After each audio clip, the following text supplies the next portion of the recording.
Hello everyone, welcome back to our next recall session.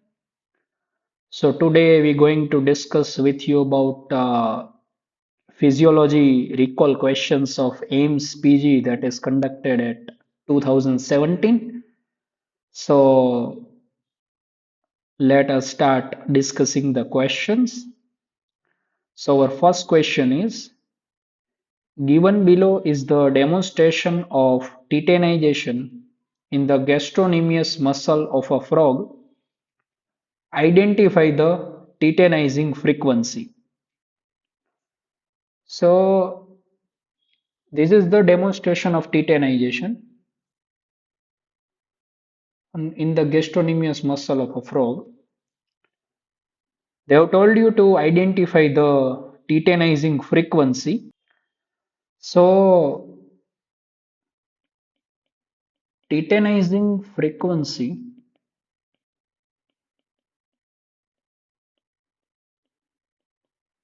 is actually dependent on contraction period. So we have to first identify the contraction period of this gastrocnemius muscle of the frog.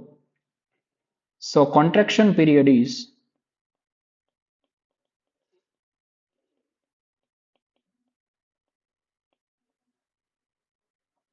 equal to this latent period to the maximum state of contraction, and that contraction period is actually 30 millimeter. That is the contraction happening, and you have to divide it by the speed of paper, that is 1000 millimeter per second. So that again result in 0.03 second, or you can say it 30 millisecond. So titanizing frequency is actually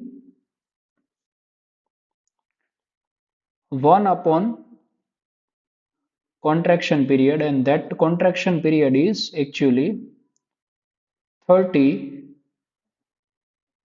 millisecond.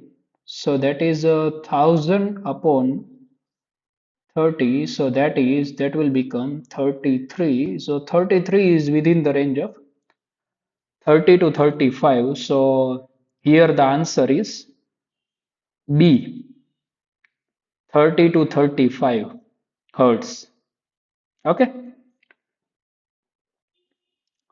let us move on to the next question. The oxygen carrying capacity of a 18-year-old boy with hemoglobin of 14 gram per deciliter is.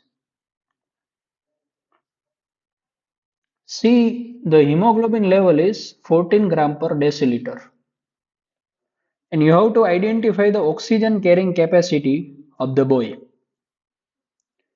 In vivo, 1 gram of hemoglobin contains 1.31 milliliter of oxygen. This is actually Hofner's constant. Okay. So for 14 gram per deciliter hemoglobin, you have to multiply it with 1.31, and that will become, by the calculation, 18.34. And so the answer here is D, 18. Okay. You have to know about this constant, that is Hofner's constant. Let us move on to the next question. A 30-year-old patient with respiratory volume of 500 milliliter The intrapleural pressure measured -4 before respiration and -8 at the end of inspiration. The pulmonary compliance of the patient is. See, the pulmonary compliance they are talking about is actually delta V upon delta P. So that is 500 milliliter volume change, and the pressure change is actually 4. So that will become 125 milliliter per centimeter of water. So the answer here is A. 125 milliliter per centimeter of water. The next question is the function of the Golgi tendon organ is to. Simple and straightforward question to sense changes in muscle tension. That is the function. So the here answer is option number B, sense changes in muscle tension. Next question is difference in trajectory between inspiratory loop and the expiratory loop in the curve is due to. This is basically due to the difference in concentration of surfactant, which is during inspiration and expiration. So the answer here is option number B, due to difference in concentration of surfactant during inspiration and expiration. Okay. Next question is reflex responsible for tachycardia during right atrial distension is. Nothing more difficulty to answer because this is a straightforward and factual question.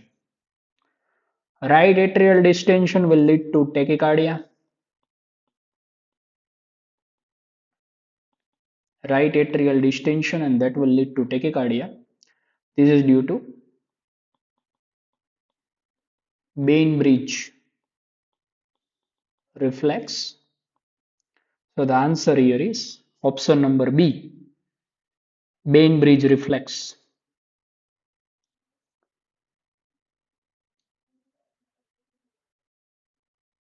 The next question is identify the hormone from the picture. This one is Turner's exercise, this one is sleep, noon and midnight.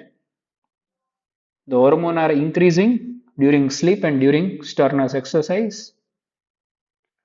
This is nothing but they are showing the growth hormone.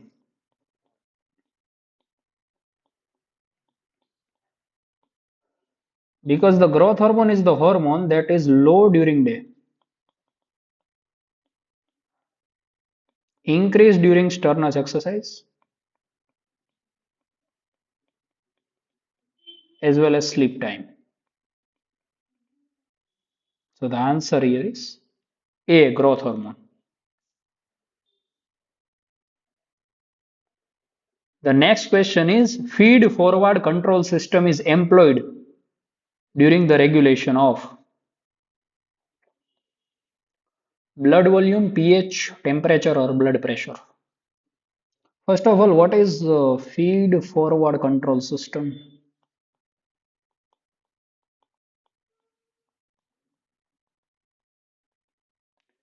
When no stimulus is present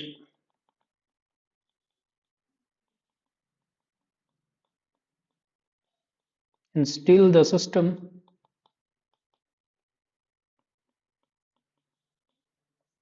anticipates the change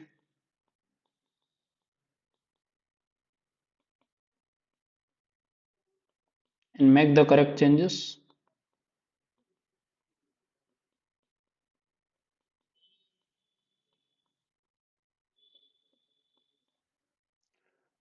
And the example for this is the regulation of Temperature. Because the temperature regulation, there is no stimulus and the changes in temperature happens in the body. So this is an example of feed forward control system. So the answer here is temperature. The next question is cellular junctions present in a cardiac muscle are all except. Let us look at the options. The first one is zonula occludens. No. This is present in skeletal muscles, not in cardiac muscles. Face, fascia adherence, obviously right. This is present in cardiac muscles. Gap junction, yes. Macula adherence, yes. So the answer here is zonula occludens. Zonula occludens are not present in cardiac muscle. They are actually present in skeletal muscles. Other three are the junction that are present in between the cardiac muscle cells. So this cannot be the answers. The next question is afferent arteriolar constriction causes all except. Let us look at the options. Decrease in GFR. This one is true.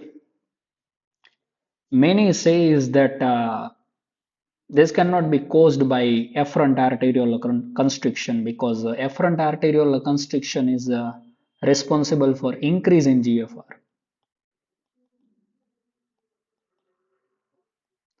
But let me tell you one important fact. When afferent arterioles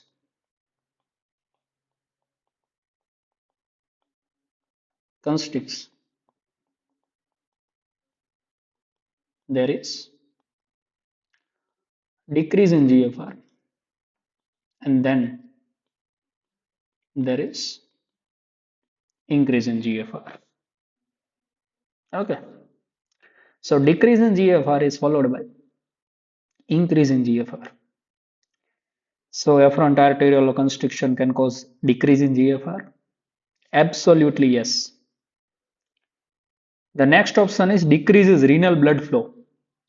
Absolutely right thing. This is caused by afferent arterial constriction. Yes. The next option is decreases oncotic pressure in glomerular capillaries. This one is wrong. Afferent arterial constriction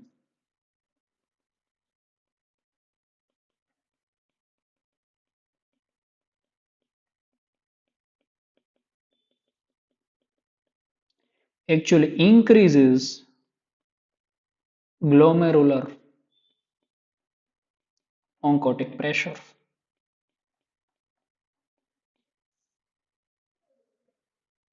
Okay. Because more fluid lost through the glomerulus and glomerulus will not let you to do that. Okay, so that increases the oncotic pressure in glomerular capillaries. Okay, so this one is wrong and increases hydrostatic pressure in glomerular capillaries. This one is also true because hydrostatic pressure increases as well as oncotic pressure increases. Okay, in glomerular capillaries. So the answer here is option number C, decrease glomerular oncotic pressure. Okay, this is not C. The next question is absolute refractory period is due to factual question. Straightforward answer. Absolute refractory period is due to closure of inactive gates of sodium channel. Because the sodium channel has two gates, active gate as well as inactive gate. When the stimulus causes the opening of the gates, the sodium rushes into that gate And then there are closure happening at the inactive gates of sodium channel. And no matter how strong the stimulus is, that cannot activate the sodium channel. And that period is known as absolute refractory period.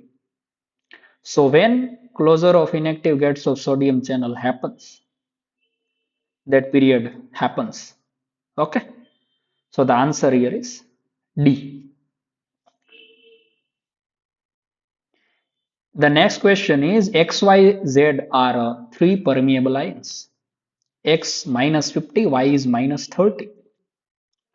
At resting membrane potential, there is no net electrogenic transfer. What is the value of Z? Value of Z is equal to opposite of summation of potentials of X and Y. So here the X is minus 50 and Y is minus 30.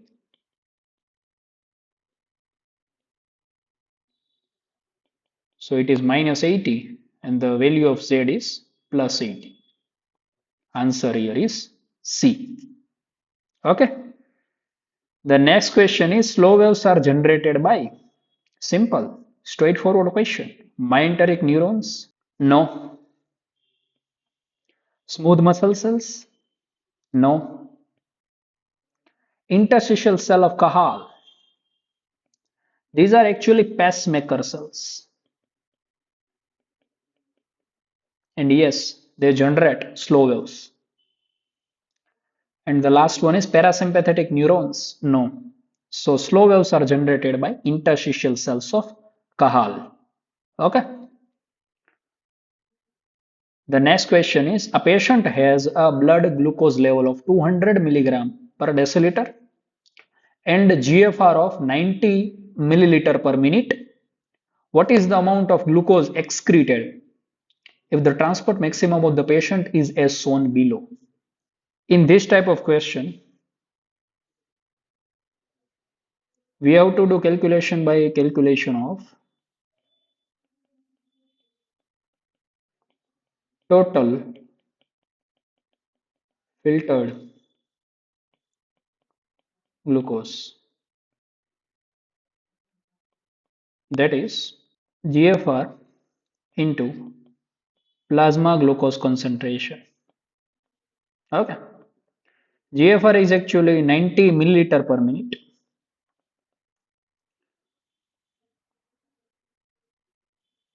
It is 200 milligram per deciliter, which is the plasma glucose given in the question. But we have to convert it into the milliliter from the deciliter because GFR is given in the milliliter. So it is actually 2 milligram per milliliter. Okay. So this is 2 milligram per milliliter. So it is actually 100 milligram per minute. Okay. So this is the total filtered glucose. And the transport maximum which is given in the question, which is 100 milligram per 150 milligram per minute. So transport maximum is actually total reabsorbed glucose. The amount of glucose excreted is actually total filtered glucose minus total reabsorbed glucose. So that one is actually 180 minus 150. That is that becomes 30 milligram per minute. So that is the transport maximum. Okay. So the answer here is D, 30 milligram per minute. Because 180 is the total filtered glucose and 150 that is total reabsorbed glucose. And the subtraction of 180 minus 150 becomes 30 and 30 is the amount of glucose excreted. Okay. So this type of questions are approached by calculation of total filtered glucose first of all. And total filtered glucose is GFR into the total plasma concentration. Total plasma concentration is given in deciliter. We have to convert it into the milliliter and GFR. And then calculation of total filtered glucose, and then you have to subtract it by transport maximum, which is also known as total reabsorbed glucose. And then the excretion of glucose measured, and that will become 30. The next question is, which of the following can be responsible for Basol-Zarisk reflex?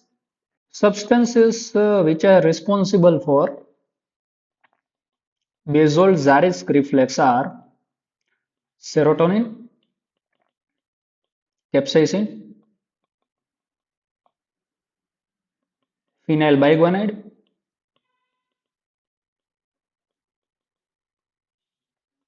and veratridine. The answer here is A, serotonin. The next question is, which of the following is the constituent of the marked area in the electron microscopic picture of muscle? The area marked is Z line, and constituent of Z line is alpha actinin. Alpha actinin is the protein present at the muscle fiber which are present at the Z line. So the answer here is A, alpha actinin. The next question is, the fourth heart sound is caused by S1, closure of mitral and tricuspid valves,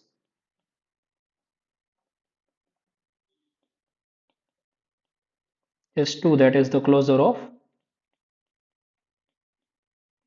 aortic valves, S3, due to vibration of ventricular wall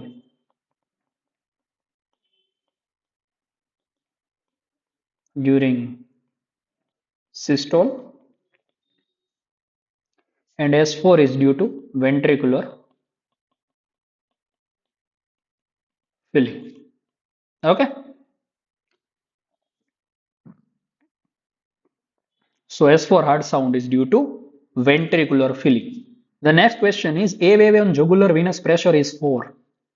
Simple, straightforward, factual question is due to atrial contraction. A wave on jugular venous pressure suggesting of atrial contraction, which is corresponding with the P wave of the ECG.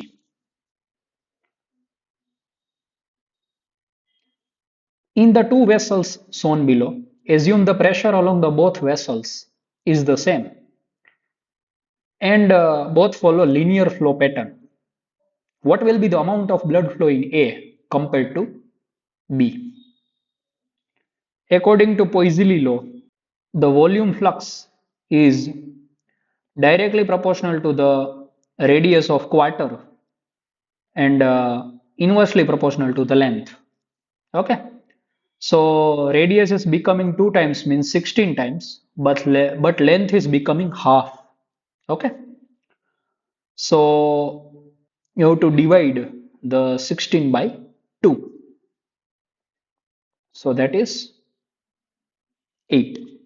So the amount of blood flow in A compared to B is actually 8 times, not 16 times, because length is becoming half. Okay. The next question is, a 13-year-old boy presents with involuntary dancing movements of his right hand. He was diagnosed with rheumatic fever. What constitutes the ganglia involved in the presenting complication? So involuntary dancing movement of his right hand and diagnosed with rheumatic fever, that will lead to Sydenham's chorea, and that is due to involvement of D2 neurons of striatum, and that neostriatum consists of Coded nucleus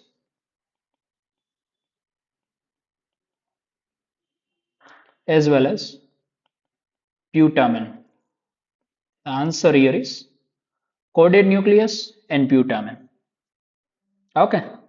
So with this, we complete our recall session. So thank you so much for watching and see you in the next one.